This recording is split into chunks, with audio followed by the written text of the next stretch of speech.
Hello everybody, happy Monday. I hope everyone is having a great day. I wanted to chat, well, I was going to come on here and talk about something else today, but I woke up just feeling led to come on and talk about breastfeeding instead, so I'm not really sure how many people are going to watch this, but if you do watch it and if you find it helpful at all, please share it, because from my point of view, from my perspective, excuse me, everyone says that it takes a village to raise babies, but it takes a village to breastfeed, like, for sure. And sorry, I don't know why. Of course, I'm gonna start like choking as soon as I'm on here. Hi Danielle, hi everyone. So I know in the beginning of our breastfeeding journey, I came to Facebook to ask for help and suggestions a lot, and I've realized like I haven't really given much of an update, and they share man I feel like we are led to believe that breastfeeding is just this beautiful, natural experience that mothers get to go through, and I think that it is beautiful, but it's not natural. There's nothing natural about it, and we struggled, and I still feel like I struggle sometimes, and Coco didn't latch very well. We found out she had a lip tie, and in the meantime of finding that out and getting her corrected, no, it's not wonderful. It does suck very bad. In the midst of trying, figuring all of that out and trying to get her lip tie corrected, I had mastitis twice.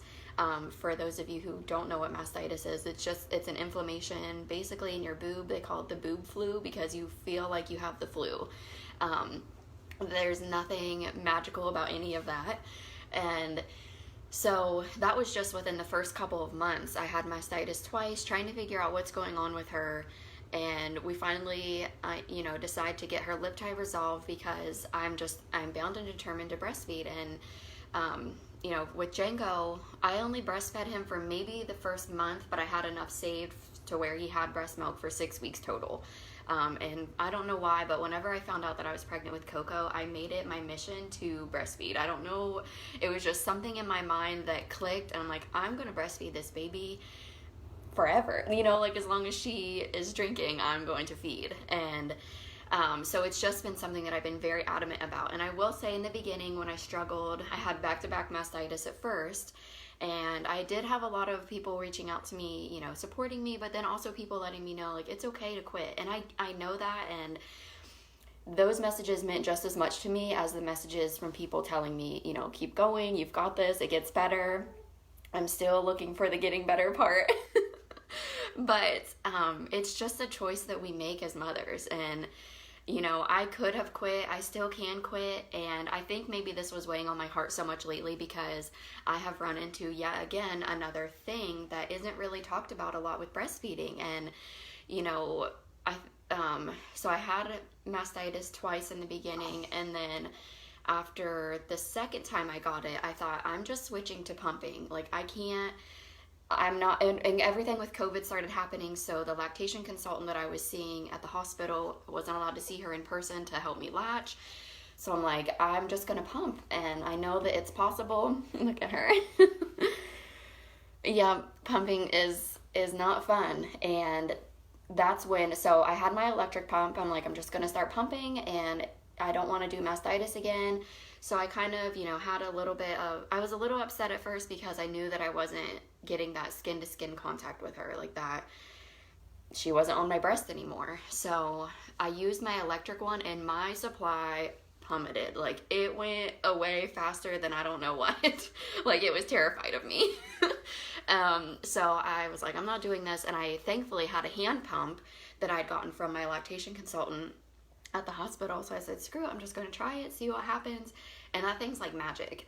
I loved it. I got my supply back. Like, I'm considered an oversupplier now. I have milk to donate now, which is incredible. And then I decided to, after doing that for a few weeks, it got tiring, and I decided to try my manual or my electric pump again, thinking, like my supply's pretty good now. I'm gonna try to switch just to give myself some relief, like give my hands some relief, cut my time in half.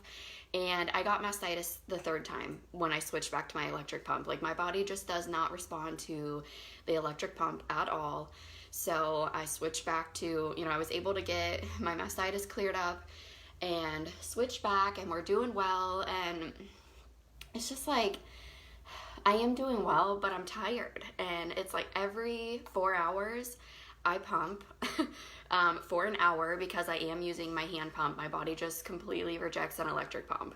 And what I have been running into lately is the other part that isn't really talked about a lot with breastfeeding moms is how much nutrients are taken from us as we are producing and giving away all of our milk, all of our nutrients to this. Our bodies start to crash, and that's kind of what I've been feeling the last few days. Like I've just been feeling very like dizzy and lightheaded, and I'm not pregnant. For anyone that wants to comment or call me or text me, don't even bother, because I'm not. This is something that does happen with breastfeeding mothers. But it also dawned on me, like I haven't really been eating a lot the past few days. Not because I'm not hungry, or it's not like I'm purposely not eating, feeding myself. I get in the midst of mom stuff and pumping and feeding, and then Django and whatever he wants to do, and food for everybody else, and I still, for whatever reason, try to clean, which I know isn't necessary.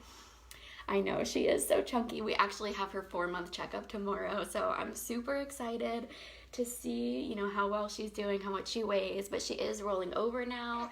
She is laughing now. She smiles a lot, and, it's just one of those things that I feel like we're not really told all of these things in the beginning. And I've had people reach out to me recently about breastfeeding questions or just asking how I'm doing. So I thought, I'm just gonna go live because breastfeeding's hard. It is hard. And I was gonna title this My Breastfeeding Journey, but then I was like, no, this is mine and Coco's. And then I'm like, scratch that, this is my entire family's journey, because my husband also, like a part of me is like, yeah, go me, I'm saving us a ton of money from not having to buy formula. But also, like he kind of picks up the slack for me whenever he does come home from work in the evenings and whenever he is home on the weekends. So it's really like a huge family effort because it's tiring. And even if she doesn't sleep all the way through the night, but then there's times where she might have a better stretch and I'm still getting up to pump because being an oversupplier, like I've tried to skip pumps and it's not pretty.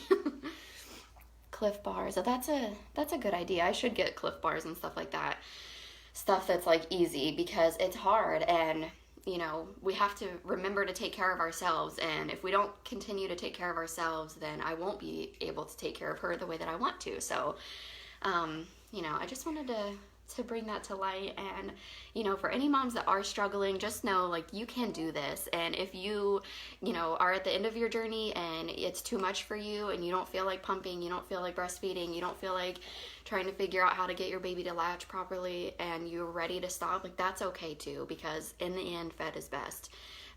Sometimes I think that I'm crazy for keep going because of I go through phases where I feel great, and then I have phases right now where I'm just exhausted. And now, like, to make it even crazier, I started a brand new business in the midst of all of it, which is also thriving and doing great. So I don't know. I think it's just one of those things where you just know what you want and you do whatever it takes to get there. But if any other moms are struggling, just know that you're not alone, and you're amazing at feeding your baby anything that you're able to feed them. Because it's hard. It is very hard. Breastfeeding is not, it's not this beautiful, glorious picture that we see in magazines or that we see plastered all over social media. It's not. It is tiring. It is time consuming. But it's also worth it. So I just wanted to share that. And then I've got this little girl, this little chunk, who is definitely clearly thriving from what I have to offer, which is exciting. So, there's light at the end of the tunnel. This is all temporary. She's not going to obviously nurse breastfeed forever. And I've also something else that helped me a lot was joining Facebook groups. You know, it's 2020, like you're allowed to join a Facebook group for help if you need to. It's not frowned upon. At first I was in a breastfeeding group, and then once I realized I'm done, like I'm moving on to pumping exclusively, I joined a exclusively pumping Facebook group, and I love it. I mean, obviously if you need medical advice, go see your doctor, but this is for support, you know. You're not getting medical advice there. But it is nice to be able to go in that group sometimes when I feel defeated and just read like, okay, there's literally thousands of other women in this group right now feeling exactly how I feel, if not worse. So I can do it. I'm not alone. And, you know, it's hard, but it's rewarding. And it makes me, I kept going back to, I think just because I've been struggling a lot the past few days with how I've been feeling, I keep being reminded of, you know, you're made to do tough things. And it's so true. Like, our bodies produce what they produce for a reason, and we were made to do this. So it's going to be hard. Nothing that you want comes easy. And I think that was just what it boiled down to. Like, I want this and I have to work for it extra hard, and that's okay. And it kind of reminded me, you know, back from when I found out that I was pregnant with Coco, about how this was the one specific thing that I wanted so bad. And I don't know why, like I still can't explain why I wanted it so bad. I just knew I wanted to be able to breastfeed for whatever reason. And, you know, it's just what I'd had in my head. And now that she was here, it's like we had one, like, trial, if you will, after another, with her not latching properly, with her finding out she had a lip tie, and then having back-to-back mastitis, having a couple weeks of a break, and then having mastitis again for the third time in just a few month mark. And then being like, okay, I'm gonna try my electric pump again, and I got mastitis from it. I bought a new electric pump thinking this is gonna be better, we're gonna be great, this is good to go, I'm gonna be that mom that is, you know, hooked up to her double breast pump, like multitasking, doing all these things, and it broke. It legit broke on me after, I don't even know if I used it 5 times, but it broke. I'm like, are you kidding me? So here I am, not what I had pictured in my mind at all, but I'm doing it because it's something that I want to do. And if you want to do something, like, sometimes you just have to go through the hard times to get there. And I think that's just the moral of the story, is that you were made to do tough things, and breastfeeding is by all means tough. And I pray that if you are struggling, you do get support that you need from home. If you ever need someone to talk to or just vent to, you can you can message me, because I would be more than happy to give you a pep talk to keep you going, or to give you any advice. And because I know that it's hard, and it most definitely takes a village. Yes. And what else was I gonna say? Yeah, I don't remember, but basically my whole vision of me, you know, breastfeeding and this like magical experience has turned into upside down, like a nightmare. Far from the beautiful picture that I had imagined, but we're still going. She is thriving, and that is what is important.